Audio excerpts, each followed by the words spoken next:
For this video, we're going to do some journal entries for these stock transactions. So what we have over here is a snippet of their balance sheet. Can I go? Yeah. Okay. So here's a little snippet of the stockholders' equity section of their balance sheet. And then here's some transactions that happened.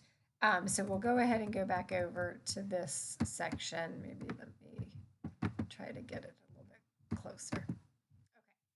Okay. So we'll start with our February 1st. So February 1st,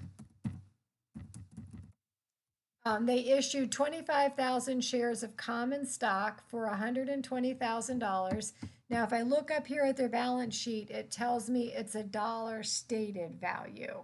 So I'm going to debit cash because I issued the shares out for $120,000.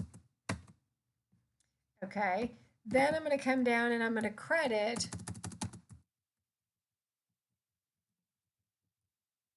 common stock at my stated value. So again, my stated value is $1 and I issued 25,000, so that'd be $25,000. Then I'm going to abbreviate the PIC, but that's our paid in capital dash common stock. Now, hopefully when you're doing your homework, it's more of a drop down arrow, so you don't have to type it in. But for me doing Excel, I've got to type it in. So I'll abbreviate it with the PIC. So then the paid in capital is everything over the stated value. So that would be $95,000.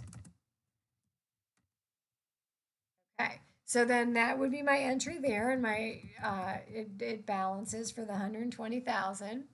Then on April 14th, I have another transaction where I sold 6,000 shares of the treasury stock for $33,000. So if I sold it, I got the cash for $33,000. I want to take it out of the treasury stock account. Now, if I look at this, I have 10,000 shares in the treasury stock valued at $50,000. So that means I paid $5 a share. So now I am selling them though for, if it's $33,000 total and I sold 6,000 shares, I'm selling them for $550. So I made a little bit of money, but remember, like I said in the PowerPoint, you can't really make money on the sale of yourself. So what we're going to do is we're going to credit the treasury stock. Whoops, left my K off. But it's just going to be at the $5 a share. So if I sold 6,000 times the $5 that I paid, I'm going to take $30,000 out of this treasury stock account. So then that difference, that $3,000, is going to go to paid in capital from treasury stock.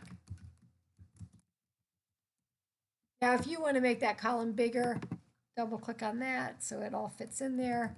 Okay. And that's $3,000 total. So again, always remember that if I'm going to credit my treasury stock, it has to be at what I paid for. Okay. Then we come down to our next entry. So our next entry is on September 3rd. And we issued 5,000 shares of common stock for a patent valued at $35,000. Now, we don't know, it doesn't tell us what it's currently trading for, so we're going to assume the patent value is going to be the $35,000. You know, sometimes it might say the stock is actively trading at $15 a share, and we might use that. But in this case, the patent value is going to be the value that we use. And then we're going to credit common stock for the dollar times the 5,000 shares, so for $5,000. And then our paid in capital is going to be the difference. Okay, so then that entry balances. Okay, then we have November 10th. And we purchased 1,000 shares of common stock for the treasury at a cost of $6,000. So then we're going to go treasury stock, and we put it in there at $6,000, what we pay, and then we're going to credit cash.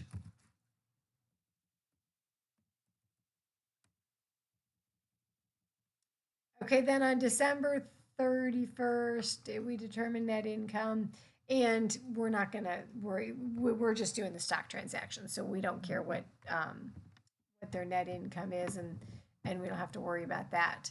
Okay, so that was it. That I wanted to do is just do those journal entries for the common stock account. The one thing that that you just want to understand, I think, is like that the treasury stock, because then that could get a little bit complex when you've got more shares coming in at that higher value. So just always make sure you know what's in that account, and maybe setting up a T account would be a good way to analyze that.